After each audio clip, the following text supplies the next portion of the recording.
阿平猛然發現荒郊野外的路上竟然躺着一個一動不動的小女孩，她看起來好像是生病了，現在還在咳嗽。可女孩為什麼獨自一人在這人烟稀少的山溝裡呢？難道是被惡毒的後媽趕出家門了嗎？那麼好心的阿平會收留這個可憐的小女孩嗎？或者是會幫助女孩找到她的家人吗？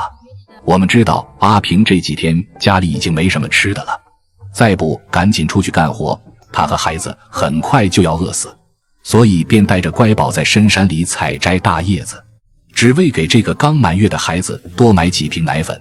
然而此时天上卻下起了大雨，阿平只能停止了採摘工作，準備前往集市把這些大葉子賣掉。他冒着大雨，前面背着孩子，後面背着山貨，隨時面臨着會在山裡跌倒的風險。一旦在山裡摔倒，他和孩子2人都得完蛋。不過好在阿平和乖寶平安地下了山，並靠着这些芭蕉葉賣了5000塊錢呢。老板娘見阿平比較可憐，把他的葉子全部收了。隨後阿平便拿着錢在老板娘這裡買了幾顆新鮮的土雞蛋，這下就可以回去給乖寶做個燉雞蛋，補充下營養了。接着又在貨架上買了幾包方便麵，這也是阿平平常吃的最多的食物了。雖然沒什麼營養，但好在很便宜，也能填飽肚子，自己吃什麼無所謂，只要乖寶能健康長大就行了。隨後阿平提着籃筐便朝着家的方向趕去。然而就在這個時候，他突然在路邊瞥見一個奇怪的身影，他心頭一緊，立刻快步上前查看，原來是一個瘦小的女孩，她蜷縮着躺在山路邊，昏昏沉沉地睡着了。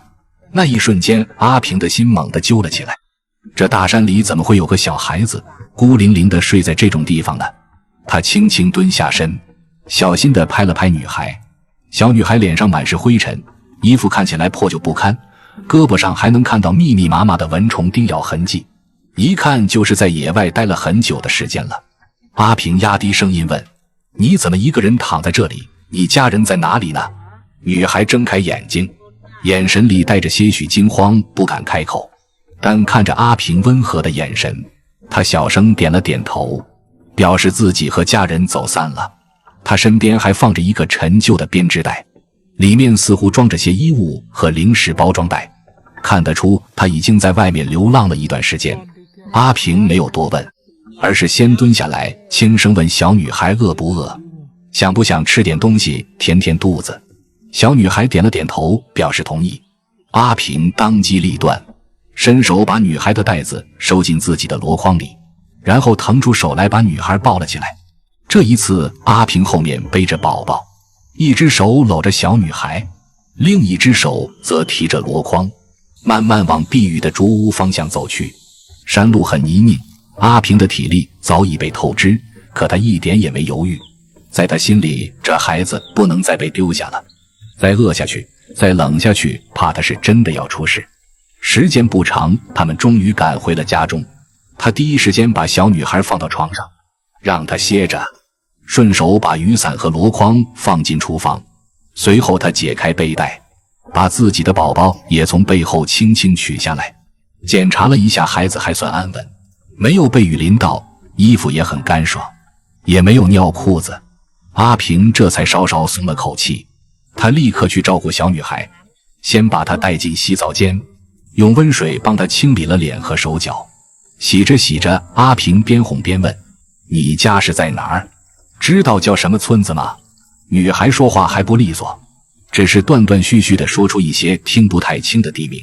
但阿平沒有不耐煩，他知道這種時候最重要的是先讓孩子安心。處理完這些事情後，他第一時間把女孩安置在床上，又幫她梳了梳打結的頭髮。這時一旁的寶寶也醒了，咿咿呀呀地發出聲音。女孩聽見眼睛一亮，竟然伸出小手輕輕地摸了摸寶寶的臉。阿平看着這一幕，心裡感覺很是開心。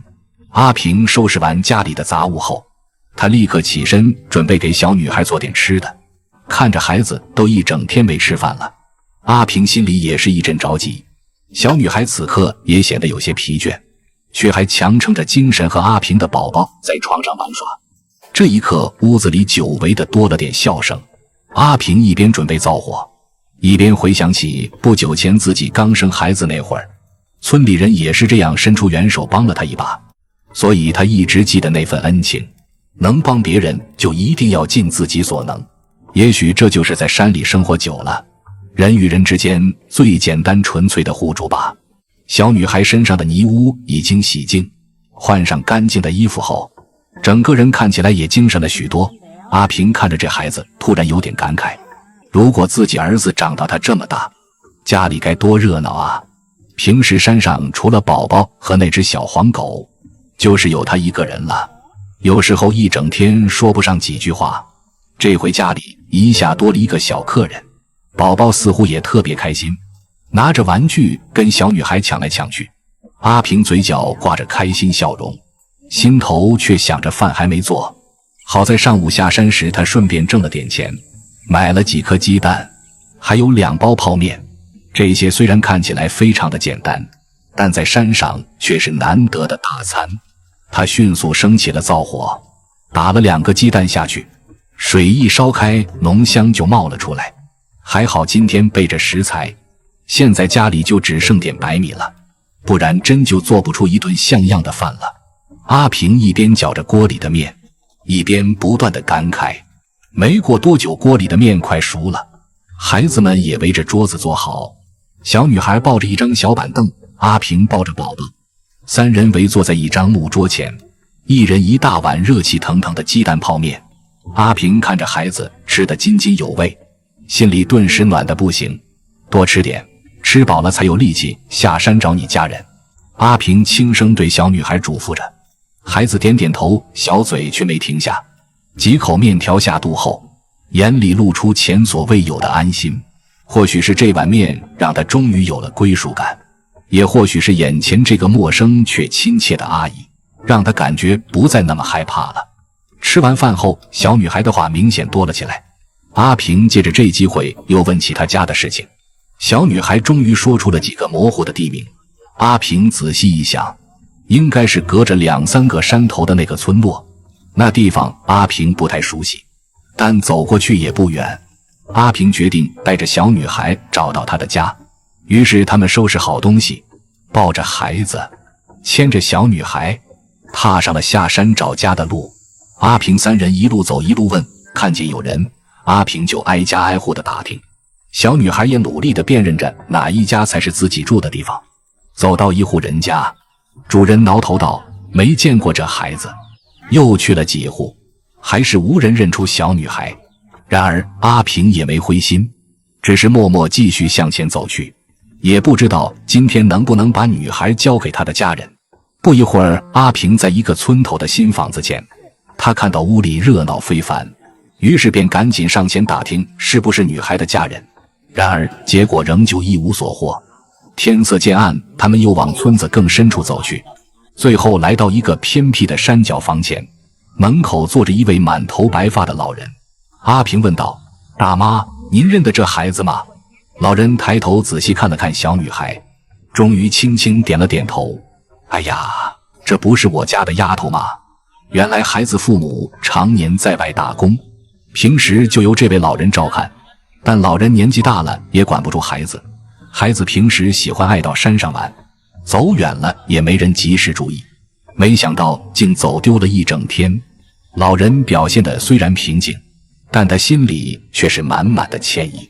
阿平這才放下心來，看着女孩能找到自己的家，阿平終於露出了久違的笑意。送完孩子回家，阿平便準備回去了。一整天的辛苦總算沒有白費。這件事雖然小，卻讓他的心無比踏實。或許在別人眼裡只是件順手的好事，但在阿平看來，能幫助一個孩子回家就是值得銘記的大事。這一路或許辛苦，或許勞累，但卻比任何一次下山都更有意義。因為今天他不僅收穫了善意，也守住了一個孩子的平安。阿平把寶寶輕輕放回床上，忙活了一天，終於可以歇了口氣。在這片靜謐的大山裡，他始終相信，只要還有人願意伸出援手，村民之間就增添不少的善意。